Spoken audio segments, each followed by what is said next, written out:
大家好，欢迎你们来到我的 YouTube 频道，j'apprends le chinois. Bonjour à tous et bienvenue sur ma chaîne YouTube, j'apprends le chinois. Aujourd'hui, nous allons voir les différents usages de la particule dans une phrase.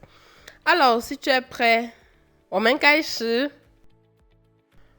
Petit cours avant de commencer, la particule est très importante en grammaire chinoise car elle peut être utilisée pour exprimer principalement trois choses. On a le changement d'état ou de situation, on a l'accomplissement d'une action et on a l'accomplissement d'une action et le changement d'état en même temps. Comment ça marche? Alors, nous avons le placé juste après le verbe pour exprimer l'accomplissement d'une action.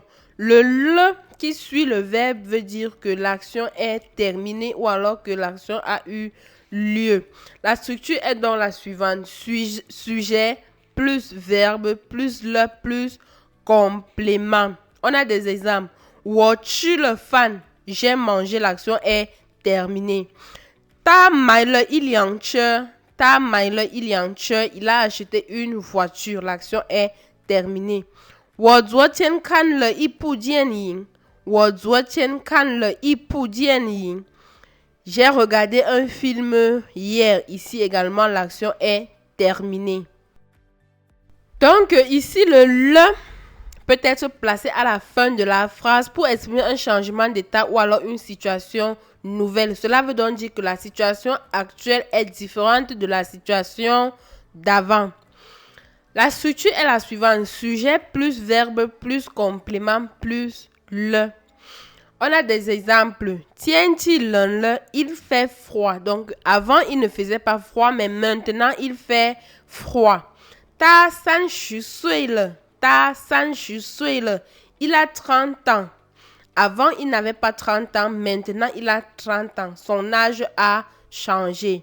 我要走了, je vais y aller. Différent de je reste, qui est la situation d'avant. Nous avons le qui revient deux fois dans une phrase, après le verbe et après le complément, pour dire que non seulement l'action est accomplie, mais qu'il y a un changement de situation. Prenons quelques exemples pour mieux comprendre. 我吃了饭了, j'ai mangé.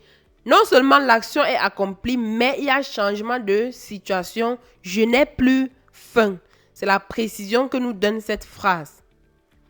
Non seulement j'ai fini de manger, mais je n'ai plus faim comme j'avais faim avant. Maintenant, si on disait 我吃了 ou alors 我吃了饭, tout simplement, ici on a un seul le, j'ai mangé. L'action est accomplie, mais la phrase ne précise pas le changement de situation. La phrase ne nous précise pas si la personne a encore faim ou pas. Or, si on dit 我吃了饭了, j'ai mangé et je n'ai plus faim. J'ai déjà mangé et je n'ai plus faim. Alors, voici un tableau avec quelques exemples sur l'utilisation de le dans une phrase. N'hésitez pas à vous exercer et à laisser vos questions en commentaire. Merci d'avoir suivi la vidéo jusqu'à la fin. Merci de vous abonner, de liker, surtout de laisser vos avis en commentaire, vos questions, préoccupations en commentaire. Et on se dit à la prochaine pour une nouvelle vidéo. Bye bye, c'est Asidienba.